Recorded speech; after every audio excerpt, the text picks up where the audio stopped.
O sol de Lisboa filtrava-se através das persianas antigas da sala de aula, pintando listras douradas no chão de azulejos gastos, quando Clara tropeçou na soleira da porta e caiu de joelhos, espalhando cadernos e canetas como confetes de um carnaval interrompido. O riso da turma ecoou como o fado melancólico de um violão desafinado, mas Beatriz foi a única que se moveu. Com um salto felino, ela estendeu a mão, os dedos longos e manchados de tinta de um esboço recente, e puxou Clara para cima num gesto que durou um segundo a mais do que o necessário. Cuidado, ó tola, sussurrou Beatriz, os olhos castanhos brilhando com uma cumplicidade que nem ela própria compreendia ainda. Aqui é Lisboa, não um circo de corda bamba. Clara, corando até às orelhas, sentiu o coração bater como o sino da Sé de Lisboa ao meio-dia, um som que anunciava não só o fim de uma queda, mas o início de algo inevitável, profundo, como o Tejo correndo sob as pontes antigas. A amizade entre Beatriz e Clara nasceu ali, no Liceu de Santa Maria, um colégio encravado nas colinas da Alfama, onde o ar cheirava a sardinha assada e a jasmim trepador. Beatriz, filha de um oleiro de Belém, crescera entre o rodar das rodas de barro e as histórias de marinheiros que o pai contava à noite, sendo sonhos de viagens além do horizonte atlântico. Aos 16 anos, era a rapariga que desenhava nas margens dos livros de história, retratando as caravelas de Vasco da Gama com toques de azul cobalto que evocavam o mar da Lusitânia. Clara, por seu lado, viera de uma família de professores de Porto, mas o destino, ou talvez o divórcio dos pais, a trouxera para a capital, para uma casa apertada em Moraria, onde as paredes ecoavam com o canto das varandas vizinhas. Tímida como uma pomba de praça, Clara devorava romances de Eça de Queiroz, sonhando com amores impossíveis que se desenrolavam em salões de mármore e jardins de bucho. Naquele primeiro ano, elas eram inseparáveis como o vinho do Porto e o queijo da Serra. Partilhavam lanches de pastéis de nata roubados da confeitaria Pastéis de Belém, riam das lições de latim que o professor recitava com sotaque transmontano e passeavam ao fim da tarde pelas ruas empedradas de Chiado, onde as estátuas de Camões pareciam vigiar os seus segredos. Beatriz ensinava Clara a dançar o fado, não o lúgubre, mas o de coração leve, com rodopios que faziam as saias voarem como velas ao vento. Sente o ritmo, Clara. É como o pulso da cidade, dizia Beatriz, as mãos na cintura da amiga, guiando-a no improviso que as deixava ofegantes e risonhas. Clara, por sua vez, emprestava a Beatriz os seus livros e juntas elas debatiam se o amor de Maria Eduarda em O Primo Basílio era tragédia ou libertação, sem saberem que, anos mais tarde, debateriam o seu próprio. O verão que se seguiu foi um vendaval de descobertas. As famílias das duas raparigas alugaram uma casa em Cascais, à beira-mar, onde o Atlântico rugia como um amante impaciente. De manhã mergulhavam nas ondas frias, as gargalhadas misturando-se ao som das gaivotas. À tarde estendiam-se na areia de guincho, construindo castelos de conchas que o mar levava ao entardecer, simbolizando, talvez, a fragilidade dos seus laços ainda inocentes. Beatriz contava histórias da avó, uma fadista que cantara nos bares de Alfama nos anos 50, voz rouca de saudades que ecoavam nas noites de Lisboa. Ela dizia que o amor é como o fado, dói, mas cura, confidenciou Beatriz uma noite, enquanto as estrelas piscavam sobre o oceano. Clara, deitada de costas na toalha, traçou com o dedo o contorno do braço de Beatriz, um gesto casual que enviou um arrepio pela espinha de ambas. Então, o que cura o teu coração, Bia? Perguntou Clara, a voz baixa como o sussurro das ondas. Beatriz virou-se, os olhos encontrando os de Clara na penumbra, e por um instante, o mundo parou, o mar calou-se, as estrelas prenderam a respiração. Tu, murmurou Beatriz, e o vento levou a palavra como uma promessa não dita. Mas o outono trouxe as primeiras sombras. No regresso ao liceu, um rapaz chamado Miguel, com o charme de um toureiro e o sorriso de um sol algarvio, começou a orbitar Beatriz. Filho de um banqueiro de baixa, Miguel era o tipo de rapaz que organizava festas em terraços com vista para o castelo de São Jorge, onde o vinho tinto fluía como o Douro em cheia. Beatriz, curiosa e aventureira, aceitou o convite para um baile no bairro Alto, deixando Clara sozinha com os seus livros e uma pontada de ciúme que ela atribuía à solidão. Vai, Bia. Vive um pouco além das telas, incentivou Clara, forçando um sorriso que não chegava aos olhos. Naquela noite, enquanto Beatriz dançava um tango improvisado com Miguel sob as luzes de néon, Clara caminhava sozinha pela Rua Augusta, o coração apertado como um novelo de lã. Passou pela estátua do de Sebastião, o rei perdido no deserto, e pensou: será que todos nos perdemos assim, à procura de algo que não sabemos nomear? A amizade resistiu, mas o triângulo começava a formar-se, sutil como a névoa matinal do Tejo. Miguel tornava-se presença constante, levando Beatriz a jantares em tascas de Alfama, onde o cheiro de bacalhau à brás se misturava ao perfume de gardenias. Clara observava de longe, participando nas conversas com gracejos que mascaravam a dor. Numa tarde chuvosa, enquanto esperavam o elétrico 28 na paragem de Graça, Beatriz confidenciou: ele é divertido, Clara, mas não é como contigo. Contigo, sinto que posso ser eu, sem máscaras. Clara engoliu em seco, o guarda-chuva pingando como lágrimas não choradas. Então, por que ele? Perguntou, a voz tremendo. Beatriz encolheu os ombros, os olhos perdidos na vista panorâmica de Lisboa, com os setoteiros cobertos de telhados cor de laranja. Porque é fácil. E o fácil é tentador, não é? Elas riram, mas o riso era frágil, como o vidro de uma garrafa de moscatel. O ano letivo avançava e, com ele, as tradições portuguesas teciam a tapeçaria das suas vidas. No São João de Junho, juntaram-se à multidão em Porto. Clara insistira na viagem de comboio, revivendo as memórias da infância. As ruas de Ribeira fervilhavam com martelos de plástico, sardinha grelhada e fogos de artifício que pintavam o céu de dor com explosões de cor. Beatriz e Miguel dançavam na confusão, mas era Clara quem Beatriz procurava com o olhar, partilhando um martelo e um beijo na bochecha que durou demasiado. Miguel, alheio, ria alto, mas Clara sentiu o peso da inveja como uma pedra no peito.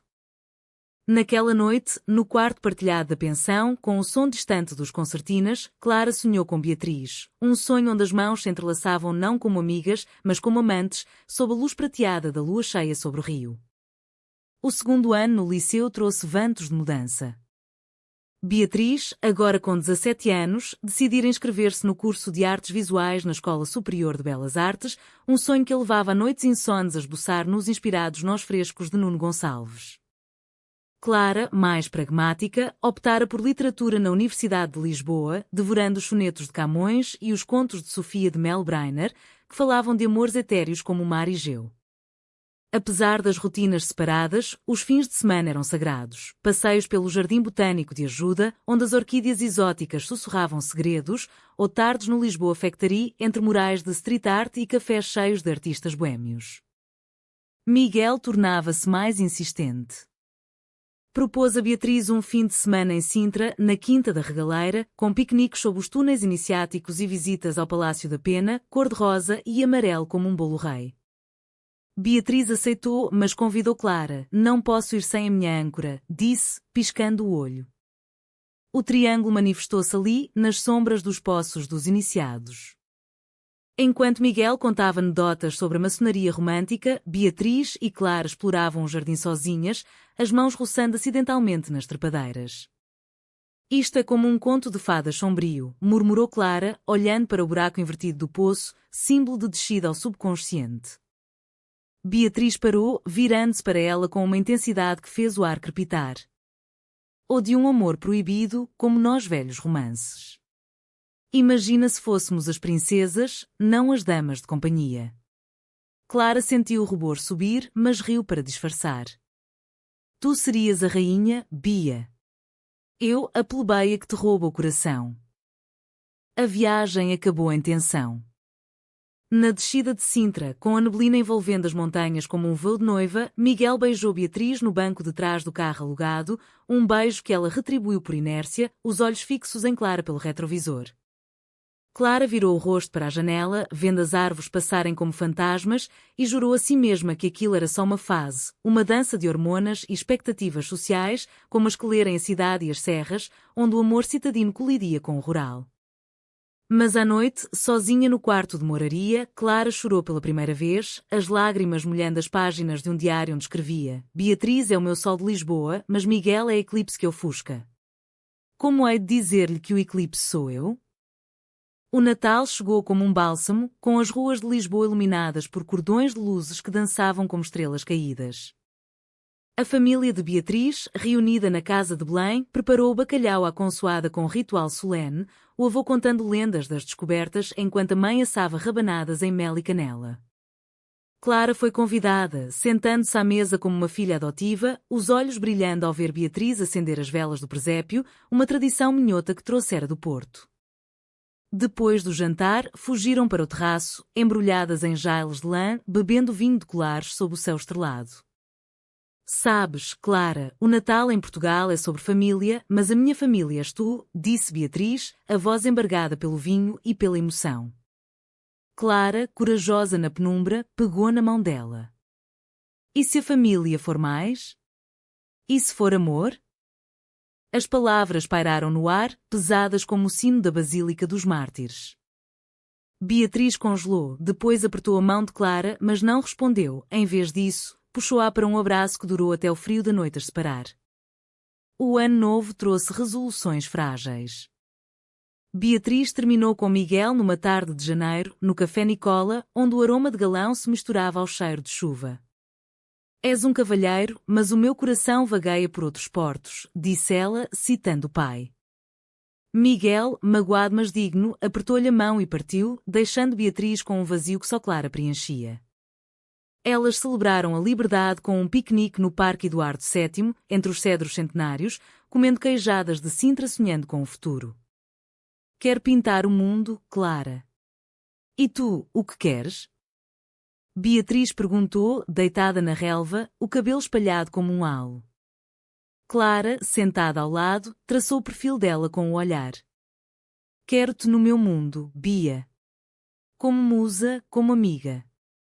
Como tudo. O silêncio que se seguiu foi carregado de possibilidade, quebrado apenas pelo canto distante de um roxinol. Mas o triângulo não terminara. Miguel, incapaz de aceitar o fim, começou a aproximar-se de Clara, enviando mensagens com poemas de Forbela Espanca e convites para exposições no mate. Ele acha que pode conquistar-me para chegar a ti, riu Clara para Beatriz, mas o riso era amargo. Na verdade, as atenções de Miguel acordavam dúvidas em Clara, dúvidas sobre o seu próprio coração, sobre se aquilo que sentia por Beatriz era recíproco ou mera ilusão de juventude. Numa noite de fevereiro, durante o Carnaval de Torres Vedras, onde as ruas se enchiam de mascarados em trajes de arlequim e colombina, Miguel dançou com Clara num quadrilha animada, enquanto Beatriz observava de longe, o máscara de Pierrot escondendo dor. É só diversão, justificou Clara depois, mas Beatriz virou-lhe as costas, murmurando, diversão? Ou traição disfarçada? A primavera irrompeu em flor, com os campos de Monsanto cobertos de papoilas vermelhas como corações partidos. Beatriz e Clara reconciliaram-se num piquenique ali, perdoando-se com abraços e promessas. Mas a semente da dúvida plantara-se, e o verão seguinte traria a tempestade. O verão de 2023 foi um furacão de emoções, com o calor de Évora a queimar a pele como um ferro em brasa. Beatriz convencera Clara a acompanhá-la a uma residência artística no Alentejo, um convite que as isolava do mundo, longe de Lisboa, de Miguel, das expectativas familiares. A Quinta Velha, com oliveiras centenárias e um poço de pedra musgosa, era um refúgio de azulejos desbotados e paredes caiadas, onde o ar cheirava a tomilho e terra vermelha. Diariamente, Beatriz pintava ao ar livre, capturando a vastidão alentejana em telas de ocre e azul, enquanto Clara escrevia à sombra de um sobreiro, tecendo contos sobre mulheres que amavam contra vento. Foi ali que o primeiro beijo aconteceu, não planeado, mas inevitável como nascer do sol sobre a planície. Numa tarde de agosto, após uma cesta lânguida, acordaram entrelaçadas na rede de Amok, o suor misturando-se como promessas. Beatriz abriu os olhos primeiro, encontrando o rosto de Clara a centímetros do seu, os lábios entreabertos num suspiro sonolento. Sem palavras, inclinou-se e roçou os lábios nos dela, um toque leve como pluma de flamingo, doce como figos maduros. Clara respondeu, as mãos subindo ao pescoço de Beatriz, e o mundo dissolveu-se no zumbido das cigarras. Quando se separaram, ofegantes, Beatriz sussurrou, perdão. Ou obrigado? Clara riu, lágrimas nos olhos. Amor. É amor, Bia. Os dias seguintes foram um idílio alentejano. Passeavam descalças pelos vinhedos de Évora, provando vinhos de reguengos que tingiam os lábios de púrpura e dançavam ao som de um rádio antigo que tocava Amália Rodrigues, estranha forma de vida, com a melodia que ecoava as suas próprias formas estranhas de amar. À noite, sentadas no terraço com vista para as estrelas, falavam de futuro. Beatriz sonhava com uma galeria em Lisboa, Clara com um livro dedicado à mulher que me ensinou a voar. Mas o paraíso tem portas, e Miguel bateu à dela via mensagem. Ouvi que estás no Alentejo. Posso juntar-me? Preciso de falar contigo, Clara. Sobre nós. Clara mostrou a Beatriz, que empalideceu como cera de vela. Ele não desiste. E tu? Respondeste. Clara negou, mas a semente da insegurança brotara. Regressaram a Lisboa no fim do verão, bronzeadas e radiantes, mas o outono trouxe o confronto. Durante as festas da cidade em honra de Santo António, com as ruas de Alfama cheias de manjerico e sardinha, Miguel apareceu inesperado num arraial. Vestido de camisão alentejano, aproximou-se de Clara enquanto Beatriz comprava cerveja num quiosque. Clara, eu sei o que se passa. Beatriz contou-me tudo, ou quase. Mas e tu? Sentes o mesmo? As palavras caíram como granizo. Clara, atordoada, negou, mas Miguel insistiu. Eu vi como olhas para ela. É confusão, amor. Deixa-me ajudar-te a clarificar. Antes que Clara pudesse responder, Beatriz surgiu, o rosto uma máscara de fúria. O que fazes aqui, Miguel? Sai da nossa noite. A discussão escalou, vozes altas misturando-se ao bulício do arraial, até que Miguel revelou o golpe. Eu terminei contigo porque ela me disse para fazer. Clara, a tua melhor amiga, manipulou tudo para te ter para si. A traição cortou como navalha. Beatriz, incrédula, virou-se para Clara. É verdade? Clara, lágrimas escorrendo, confessou, Eu disse-lhe que devias ser livre. Mas não para mim, Bia. Para nós. O nós pairou como uma acusação e Beatriz fugiu pela multidão, o vestido rodopiando como folhas ao vento. Clara seguiu-a até ao mirador da Senhora do Monte, onde Lisboa se estendia aos pés delas, iluminada mas indiferente. Perdoa-me, implorou Clara, ajoelhando no chão de pedra. Beatriz, o rosto molhado, abanou a cabeça. Como posso confiar agora? Pensava que éramos honestas, como vinho tinto, puras na essência. Sentaram-se em silêncio, o fado de um cantor de rua subindo da rua abaixo, lamentando amores traídos. A reconciliação veio devagar, como o vinho a decantar. Semanas de mensagens não respondidas, olhares evitáveis no chiado, até que Clara deixou um buquê de jasmim na porta do ateliê de Beatriz, com uma carta citando Pessoa. Tenho em mim todos os sonhos do mundo, mas o teu é o que me dói mais. Beatriz leu-a sob a luz de uma lâmpada de azulejo. E o coração amoleceu. Encontraram-se no café à brasileira, entre turistas e intelectuais, e falaram até o amanhecer. O triângulo magoa, mas talvez nos defina, admitiu Beatriz. Miguel foi o catalisador. Sem ele, talvez nunca tivéssemos coragem. Clara pegou na mão dela sobre a mesa de mármore. Então, enfrentamo-lo juntas? O inverno trouxe neve rara a Lisboa, flocos leves como confetes de São Silvestre. As famílias pressentiam algo, com perguntas veladas nas ceias de consoada, e namorados, meninas? Beatriz e Clara desviavam, mas o peso crescia, como a umidade que infiltrava as casas antigas. Numa noite de ano novo, no terraço do Hotel Santa Justa, com os fogos sobre o Tejo, Beatriz sussurrou, quer dizer ao mundo. Mas tenho medo. Clara beijou-lhe a testa. O medo é português, Bia. Faz parte do fado. Mas o amor é a morna que o vence. O ano de 2024 amanheceu com promessas e tormentas. Beatriz e Clara, agora oficialmente parceiras, navegavam o amor como caravelas em alto mar, audaciosas, mas vulneráveis às correntes sociais. Moravam juntas num apartamento modesto em bairro alto, com janelas que davam para varandas floridas e o som eterno dos elétricos subindo a colina. Beatriz transformara o quarto numa galeria improvisa, telas de azulejos modernos misturando-se a esboços de Clara nua, não sensuais, mas íntimos, capturando a curva de um ombro ao luar, o riso que iluminava o rosto. Clara escrevia a secretária de madeira de castanho, romances curtos inspirados na sua história, submetendo-os a revistas literárias como a Serpentária. Mas Miguel não desaparecera. De Porto, enviava cartas, não ameaças, mas apelos melancólicos, citando Antero de Quental e a dor da perda. Vocês duas são um erro bonito, mas eu poderia ter sido certo, escreveu numa, que Clara leu em voz alta para Beatriz, ambas rindo para afastar o desconforto. Contudo, o triângulo ressurgia numa forma nova, a pressão familiar. A mãe de Beatriz, viúva devota de Fátima, visitou um dia e encontrou um colar de Clara na mesa de cabeceira. É de uma amiga? Perguntou, os olhos estreitos como rendilhados de Viana. Beatriz, o estômago aos nós, mentiu, sim, da Clara. Sabe como ela é distraída. Mas o silêncio que se seguiu foi ensurdecedor, como o toque das campas no Calvário. Clara enfrentava o seu próprio julgamento. O pai, professor em Coimbra, ligava semanalmente, indagando sobre pretendentes decentes. Estás a desperdiçar tempo com artes, filha.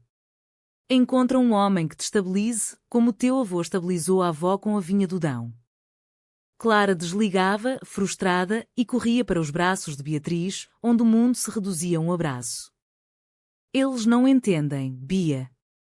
O nosso amor é como o mar, vasto, imprevisível, mas eterno. Beatriz acenava, mas internamente, o medo roía. E se o mar as engolisse? O conflito explodiu na Páscoa, durante uma viagem à família de Clara no Douro.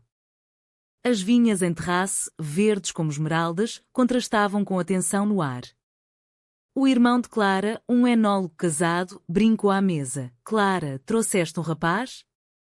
A mãe anda ansiosa por netos. Riso geral, menos de Clara, que apertou a mão de Beatriz por baixo da toalha. Depois do almoço de borrego assado, Beatriz saiu para o miradouro, olhando o rio serpenteante como uma fita de prata. Clara seguiu-a. Diz-lhes Clara. Ou eu digo. Mas Clara hesitou, o peso da tradição, as missas em Lamego, os casamentos na Sé, paralisando-a. Amanhã, prometeu. Amanhã nunca veio. Em vez disso, Miguel apareceu, convidado pelo irmão, que o vira como um bom partido para Clara.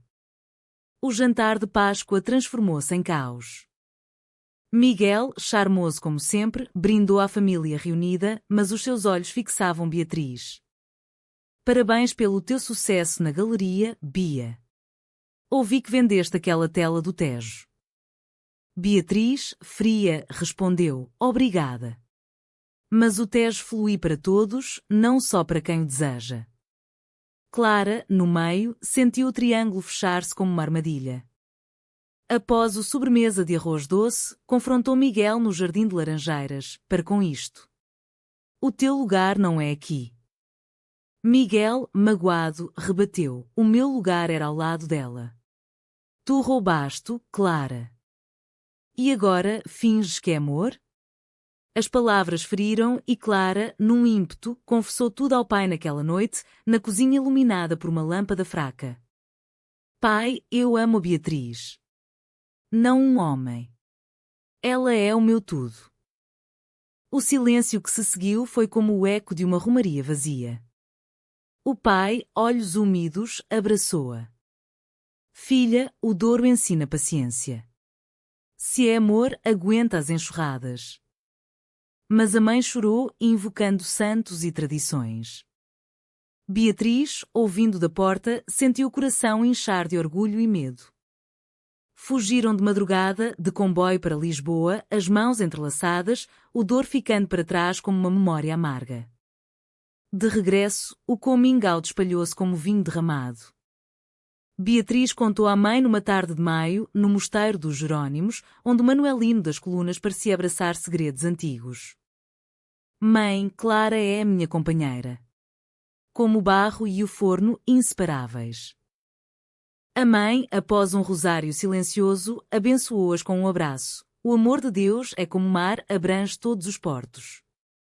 As notícias correram pelas redes de família e amigos, com reações mistas, tias de Setúbal enviando amêndoas e bênçãos, primos de Faro questionando com sussurros. Miguel, por fim, enviou uma carta de despedida. Encontrei o meu porto em outro lugar. Sejam felizes, como eu não pude ser. O verão trouxe cura. Participaram no Lisbon Pride, marchando pela Avenida da Liberdade com bandeiras arco-íris que tremulavam como velas de gala. Beatriz pintou um mural para o evento, duas mulheres de mãos dadas sob o arco da Rua Augusta, com azulejos imaginários tecendo o céu. Clara leu um excerto do seu romance num palco improvisado, voz firme como o sino de Alfama. O amor não é triângulo, é círculo, eterno e sem arestas. Outono de 2024 trouxe maturidade, como uvas colhidas no Vindimar do Douro. Beatriz inaugurou a sua primeira exposição Sol na Galeria do Carmo, um espaço com abóbadas góticas que ecoavam sussurros de monges antigos. As telas, Amores de Lisboa, chamava a série, retratavam Clara em poses cotidianas, lendo no Elétrico 28, rindo numa tasca de bairro alto, dormindo sob lençóis de linho bordado. Mas o passado teimava, como era nas paredes de um convento. Miguel, agora em Lisboa por trabalho num banco da Baixa, esbarrou nelas no mercado da Ribeira, o time out, com o burburinho de conversas e o aroma de bifanas.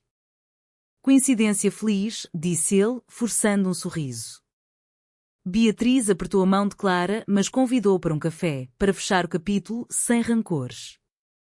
Sentaram-se numa mesa de ferro forjado, o Tejo visível pela janela embaçada. Miguel confessou, eu traí-me mim mesmo, tentando reconquistar o que perdera. Mas ver-vos juntas. É bonito. Perdão-me. Clara, magnânima, estendeu a mão, o triângulo acabou, Miguel. Agora somos linhas paralelas, próximas, mas em paz. Ele partiu com um aceno e Beatriz beijou Clara ali mesmo, sob olhares curiosos, um gesto de vitória. A pressão social, porém, persistia em formas subtis. Na família de Beatriz, a avó fadista, agora com 90 anos, chamou-as Alfama para uma ceia privada. Sentadas num quarto apertado, com paredes forradas de fotografias amareladas, a avó serviu caldo verde e contou histórias. Eu cantei fado de amores perdidos, mas viviam de mulher para mulher nos anos da ditadura. Escondido como vinha em adega. Vocês têm sorte, o tempo mudou como o Tejo após a cheia. Lágrimas fluíram e a avó abençoou-as com um colar de contas de coral, símbolo de proteção minhota. Cantem o vosso fado com alegria, meninas. O amor humano é divino. Clara enfrentou o seu teste na universidade, onde um professor conservador questionou o seu romance semi-autobiográfico numa aula de seminário. Isto promove agendas modernas? O amor lésbico não é exótico demais para a tradição portuguesa? Clara, erguendo-se como uma oliveira alentejana, rebateu. Professor, Camões escreveu de amores impossíveis e Portugal navegou oceanos por paixões. O meu amor é tão português quanto o fado, cheio de saudade, mas vivo. A turma aplaudiu e o incidente tornou-se notícia num jornal local, Jornal de Notícias, com o título A Voz Jovem do Dor contra o Silêncio. O Natal foi redenção. Reuniram as famílias numa casa alugada em Óbidos, a vila literária com muralhas medievais e livrarias em cada canto. O pai de Clara trouxe vinhos do Dão, a mãe de Beatriz pastéis de Belém e juntas cozinharam bacalhau, rindo de anedotas antigas. À mesa, Beatriz e Clara anunciaram formalmente, somos parceiras. E esta é a nossa família alargada. Silêncio breve, depois aplausos, o pai de Clara ergueu o copo, às descobertas modernas. A avó de Beatriz cantou um fado leve, aí, moraria, adaptado com versos de aceitação. Voz trêmula mas forte. O ano novo trouxe um compromisso. Numa viagem a Sagres, onde o cabo de São Vicente marca o fim do mundo antigo, Beatriz ajoelhou na praia ao pôr do sol, oferecendo um anel de prata com uma pedra de água marinha do Atlântico. Clara, queres navegar este mar comigo, para sempre? Clara, rindo através das lágrimas, aceitou, sim, até aos confins da Lusitânia e além. Dançaram na areia, o mar como testemunha, selando o pacto com um beijo sob as estrelas cadentes. Mas o inverno guardava uma última prova. Uma prima distante, invejosa ou zangada, espalhou rumores nas redes sociais, escândalo em família, as amigas que enganam todos. Os comentários choveram, venenosos como azedume de vinagre. Beatriz, ferida, quis isolar-se no ateliê, mas Clara arrastou-a para Rocio, onde os leões de pedra vigiam a praça. Não nos escondemos, Bia. Somos como os azulejos, quebramos, mas o padrão permanece belo. Responderam publicamente, numa postagem conjunta, uma foto delas no Mirador da Graça, com legenda citando Fernando Pessoa: tudo vale a pena se a alma não é pequena. O apoio inundou amigos, artistas, até uma fadista famosa que partilhou a história. A primavera de 2025 floresceu como um milagre, com Lisboa coberta de jacarandas lilazes que choviam pétalas como confetes de um casamento celestial. Beatriz e Clara, fortalecidas pelas provações, mergulharam em projetos conjuntos. Um livro ilustrado, Amores de Azulejo, onde os contos de Clara dançavam com as pinturas de Beatriz, celebrando o amor lésbico na tapeçaria portuguesa, de rainhas medievais a poetisas modernas. O lançamento, no Museu Nacional do Azulejo em Queluz, foi um triunfo. Filas na porta, câmaras de TV e o embaixador da cultura portuguesa a brindar às novas vozes do fado romântico. Miguel, redimido, enviou uma mensagem de parabéns, anexando um bilhete para um concerto de Marisa, para fecharmos em beleza. Foram as três, num raro momento de harmonia, sentadas no Coliseu dos Recreios, a voz de Marisa elevando lavava o mar os seus pés como um hino de perdão. Depois, no lobby, Miguel apertou as mãos delas. O triângulo foi a minha lição. Obrigado por me ensinarem a soltar. Partiu para o Brasil, em busca de novos horizontes, deixando-as com um capítulo encerrado. As famílias integraram-se plenamente. O casamento, uma cerimónia civil em Monsanto, o Pulmão Verde de Lisboa, reuniu todos sob uma tenda de era e flores silvestres. Beatriz, num vestido de renda minhota, e Clara, com um fato de linho alentejano, trocaram votos ao som de uma viola beiroa. Juro amar-te nas calmarias e nas tormentas, como Portugal ama o seu mar. O pai de Clara oficiou uma bênção laica, a mãe de Beatriz chorou de alegria. E a avó cantou um fado original, Duas Almas em Lisboa, que se tornou viral nas rádios. O coming out, outrora leve e feliz, espalhara-se como ondas do Tejo, inspirando outros. Jovens de todo o país escreviam cartas: o vosso amor mostrou-me que o meu não é erro. Beatriz e Clara responderam a todas, transformando a dor em farol. Numa tarde de verão, sentadas no castelo de São Jorge, com a cidade aos pés como um tapete de telhados, Beatriz disse: de amigas de colégio a parceiras, navegámos o triângulo com feridas, mas saímos inteiras. Anos depois, com uma filha adotiva chamada Sofia, em honra de Sofia Anderson, elas contariam a história pequena sob as estrelas de Cascais. Houve um dragão chamado Pressão, uma serpente chamada Traição, mas o vosso amor era a espada que os venceu. Sofia riria e o ciclo recomeçaria, de amizade a amor eterno, num país onde o coração bate ao ritmo do fado, mas dança ao som da morna. E assim, em Lisboa, onde o sol se põe sobre o Tejo com promessas de amanheceres, Beatriz e Clara viveram, não sem sombras, mas com luz plena, sendo um legado de coragem e ternura que ecoaria como o sino da capital, chamando todos ao banquete do amor humano.